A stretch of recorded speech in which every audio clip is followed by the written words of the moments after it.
Mesdames et messieurs, bonjour et bienvenue à cette nouvelle édition d'aujourd'hui, ce mercredi. Un très bon après-midi à vous tous qui suivez la télévision rwandaise.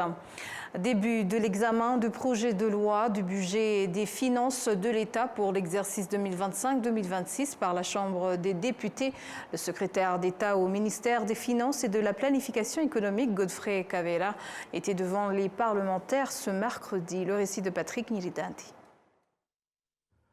La commission du budget et des finances de l'État au sein du Parlement, Chambre des députés, a commencé à examiner le projet de loi fixant le budget de l'État pour l'exercice 2025-2026. Les parlementaires membres de la Chambre des députés qui la composent ont invité à cette occasion le secrétaire d'État chargé des finances de l'État au ministère des Finances et de la Planification économique, Godfrey Kabera.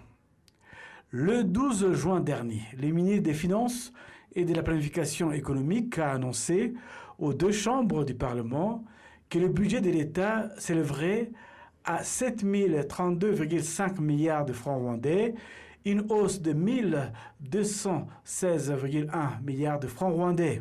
Au cours de son intervention, le ministre des Finances et de la Planification économique avait indiqué que ces fonds étaient repartis conformément aux objectifs de la deuxième stratégie nationale pour l'accélération du développement, NCT2 en langue anglaise et en abrégé, qui s'articule autour de trois piliers: l'accélération du développement économique, 62,8% du budget total, l'amélioration de la protection sociale, 21,7%, et la bonne gouvernance, 15,5%.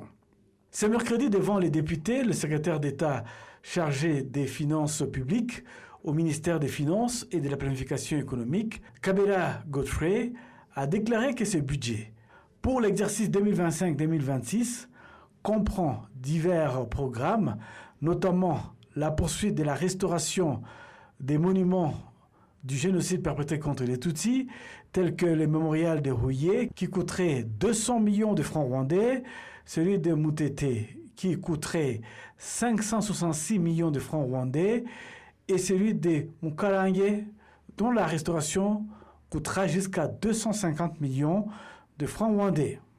Les membres de la commission ont indiqué que certains postes devraient être inclus dans le budget révisé, notamment le budget alloué au district pour la production des semences et d'engrais, ainsi que le programme d'aide à la population tel que VEP. Le secrétaire d'État chargé des finances publiques au ministère des Finances et de la Planification économique, Godfrey Kabera, a indiqué que le gouvernement avait alloué plus de 55 milliards de francs rwandais au secteur de l'agriculture et de l'élevage, notamment à des programmes visant à accroître la production, les semences, les vaccins et autres produits connexes, et a expliqué comment ces fonds seront utilisés. La directrice des investissements au sein de l'Office pour la promotion du développement au Rwanda, Michel Umurungi, a révélé que le Rwanda peut bâtir d'ici 5 ans une économie fondée sur la connaissance. Michel Umurungi s'exprimait depuis Cotonou ce mardi à l'ouverture de la mission économique de la francophonie qui se tient à Cotonou pour les 3 jours. Des détails. Au cours d'une conférence qui avait pour thème la francophonie à l'ère de la diversification économique, la directrice des investissements au sein de l'Office pour la promotion du développement au Rwanda, Michel Umurungi, a souligné que les 3 axes majeurs de la diversification économique du Rwanda sont l'industrialisation ciblée afin de créer de la valeur sur place, la digitalisation et la montée des puissances des secteurs à forte valeur ajoutée comme le tourisme durable. La secrétaire générale de l'organisation internationale de la francophonie, Louise Mushikiwabo, a ouvert la 6e édition des missions économiques de la francophonie qui se tiennent à ces 3 prochains jours à Cotonou, au Bénin. Mushikiwabo a souligné que l'économie, à côté des aspects linguistiques et culturels, a toute sa place dans la francophonie d'aujourd'hui. À travers ces missions, l'OIF se veut un accélérateur d'opportunités pour les petites et moyennes entreprises déjà présentées à l'international et un levier pour celles qui souffrent souhaite se lancer, a ajouté la secrétaire générale de l'OIF, et à elle d'ajouter que l'une des particularités de la 6e mission économique de la francophonie est d'avoir intégré les industries culturelles et créatives parmi les secteurs stratégiques. 30% des entreprises présentes y sont actives. Au cours de cette conférence a été souligné que la diversification des économies du continent n'est pas juste une transformation mais plutôt une révolution. La conférence a montré que la mission économique de la francophonie va permettre de créer des emplois et de générer des revenus pour les jeunes actifs. L'OIF explique que le choix du Bénin pour accueillir la 6e mission économique de la francophonie est une reconnaissance des réformes du gouvernement pour améliorer l'environnement des affaires et des efforts de développement, et l'OIF se réjouit de contribuer à son échelle au développement économique du Bénin. L'OIF précise que la 6e mission économique de la francophonie doit être un tremplin pour replacer les entreprises francophones au cœur des chaînes de valeur de l'économie mondiale. L'OIF organise des missions économiques et commerciales dans le but de favoriser les opportunités d'affaires et d'investissement entre pays francophones. Ces missions s'adressent à des opérateurs économiques, entrepreneurs, investisseurs et promoteurs actifs dans les secteurs de l'agro-industrie, des énergies renouvelables, des biens et des services numériques, et à des institutionnels, décideurs politiques, banquiers et réseaux économiques en provenance de l'ensemble des régions francophones. Elle leur offre l'occasion de se rendre quelques jours dans une zone géographique donnée et d'y prospecter des marchés, de discuter d'affaires et de restaurer avec des centaines d'opérateurs économiques locaux. La mission économique de la francophonie qui se tient actuellement au Bénin est un 6e du genre. Les 2 dernières missions ont été organisées respectivement en Asie du Sud-Est, Cambodge et Vietnam, en Afrique centrale, plus précisément au Gabon et au Rwanda. L'Office rwandais en charge de la production, du traitement et de la distribution de l'eau potable, WASAC, en sigle, annonce la mise en place des robinets d'eau publique avec une facturation prépayée. Cela intervient avec des tests réussis dans certaines parties du pays. Les détails avec Patrick Niletadi. Bientôt, les Rwandais pourront utiliser des robinets d'eau publique avec une facturation prépayée. L'annonce a été faite par l'Office en charge de la production, du traitement et de la distribution d'eau potable, WASAC en sigle et en anglais. Le directeur général de WASAC, professeur Omar Munyaneza, a déclaré que cette technologie serait déployée après un essai mené au robinet public des 4 régions du pays et qui s'est avéré efficace. Il a expliqué qu'avec cette technologie, un citoyen paye, dépose l'argent sur une carte, puis grâce à une machine et sa carte, le robinet libère de l'eau. Aho umuturage afata akantu kameze nk'igiceri twita token cyangwa se abamenyere tap and go akagenda akajya ku ivomo akavushyiraho. Grâce à une pièce faisant office de carte électronique, le citoyen lambda ira vers cette machine et grâce à l'argent figurant sur sa carte prépayée, il peut puiser l'eau dont il a besoin et garder l'argent restant sur sa pièce et ainsi pouvoir l'utiliser jusqu'à épuisement. Ainsi, il peut de nouveau recharger sa carte. Nous avons réalisé la phase exploratoire à Gatsibo, Kayonza, Rwamagana et Nyagatare avec 200 robinets publics. Cela a été concluant. Nous voulons à présent l'étendre sur le territoire national. Nous avons fait un appel aux entrepreneurs désirant travailler avec nous. D'ici 6 mois, si tout marche bien, nous allons commencer à l'installer auprès des particuliers un peu partout dans le pays. Les avantages de ces systèmes, c'est que le consommateur va gérer lui-même sa consommation et du côté du WASAC, nous allons résoudre le problème de la paie tardive des factures, car le consommateur paye avant d'utiliser l'eau. Le directeur général de WASAC, professeur Omar Munyaneza, a ajouté que cela réduirait le gaspillage d'eau dans les ménages et éviterait le désagrément de certains qui se trouvent devant une facture trop élevée. Certains habitants qui utilisent cette technologie affirment qu'elle est une solution. Ils n'ont plus besoin d'attendre la venue d'un intervenant et savent désormais comment l'utiliser pour puiser l'eau dont ils ont besoin sans la gaspiller. Dans le cadre de la sensibilisation des populations à la lutte contre les épidémies telles que le Mpox, anciennement appelé variole du singe, ou encore Marburg, des chefs religieux et leurs fidèles et certains membres des organisations confessionnelles ont été invités à une réunion en vue de discuter des stratégies visant à combattre la transmission de ces maladies particulièrement visibles dans les zones frontalières avec d'autres pays voisins. C'est dans les lieux religieux que beaucoup de gens se retrouvent et il y a aujourd'hui risque d'une contamination rapide. Étaient également invités les vice-maires des districts.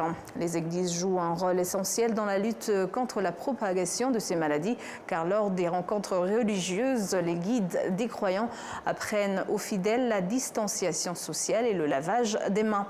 L'épidémie de rougeole et de Marburg ont touché de nombreuses régions du monde et a fait de nombreuses victimes, y compris dans la région où se trouve le Rwanda. Le Rwanda s'indigne contre les actes de provocation continue dont il est victime de la part de la RDC depuis 2021. Annonce faite devant les participants à la 59e session du Conseil des droits de l'homme des Nations Unies par l'ambassadrice Urujeni Bakuramutsa, représentante permanente du Rwanda auprès de ce conseil basé à Genève en Suisse. Je vous propose ici ce récit de notre consoeur Denise Iranzi.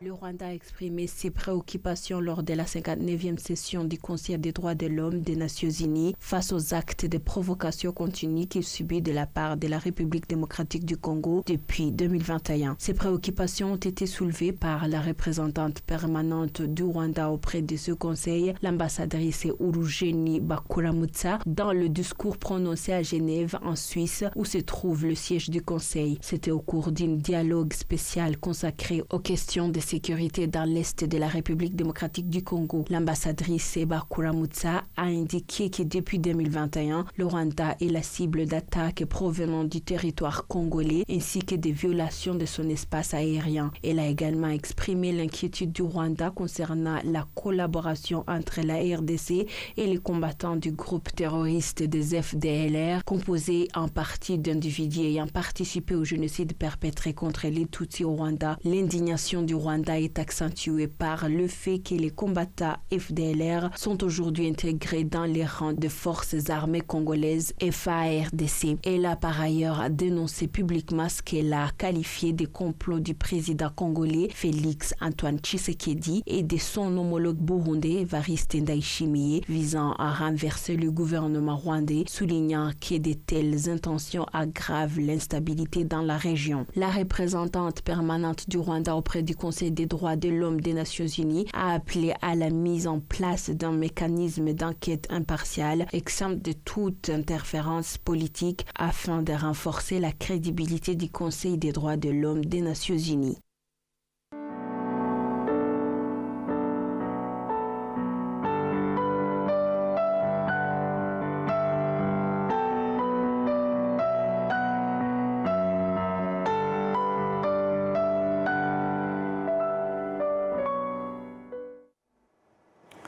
À présent, dans la page Kwibuka, les réfugiés vivant dans le camp temporaire de Gashora, dans le district de Bugesera, affirment que même après leur départ du Rwanda, ils affronteront ceux qui nient et minimisent le génocide perpétré contre les Tutsis en usant du pouvoir des médias. Ils tireront les leçons de la cérémonie commémorative du génocide dans le district de Bugesera, où a eu lieu la 31e commémoration du génocide perpétré contre les Tutsis au Rwanda. Ce mardi, des réfugiés vivant dans le camp temporaire de Gashora, situé dans le district de Bugesera. Ils ont visité ce mémorial du génocide de Ntarama. On leur a expliqué l'histoire du génocide et on leur a fait visiter les différentes parties du mémorial. Stephen Hawke Lueng du Soudan du Sud et Jordan Afewerki d'Érythrée ont déclaré que les enseignements tirés du mémorial serviront de leçon aux populations du continent africain pour lutter contre les divisions au sein de la population et contre l'existence d'un génocide ailleurs. Mohamed Al-Tahil Abdallah, quant à lui du Soudan, a affirmé que des preuves historiques du génocide contre les Tutsis au Rwanda sont conservées dans divers mémoriaux, ce qui démontre que le génocide perpétré contre les Tutsis a été planifié et perpétré avec cruauté inhumaine. Il a déclaré que ceux qui le nient et ceux qui nient encore ne devraient pas être tolérés.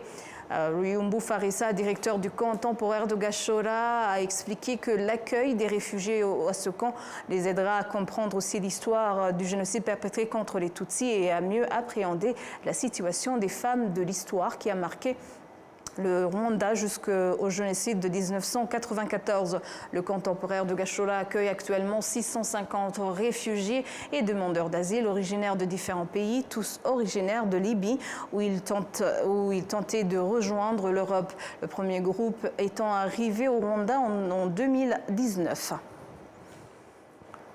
Ce mardi, les employés du ministère de l'égalité des sexes et de la promotion de la famille, du ministère du développement des arts, du conseil consultatif d'experts rwandais et d'autres institutions opérant dans le bâtiment AEPA Kachiru ont commémoré pour la 31e fois les victimes du génocide perpétré contre les Tutsis, en particulier les employés des différents ministères et institutions qui sont morts pendant le génocide perpétré contre les Tutsis en 1994. Elle a été précédée d'un dépôt de gerbes de fleurs et d'un hommage aux victimes du génocide perpétré contre les Tutsis, où plus de 250 000 ont été enterrés au mémorial du génocide de Kigali.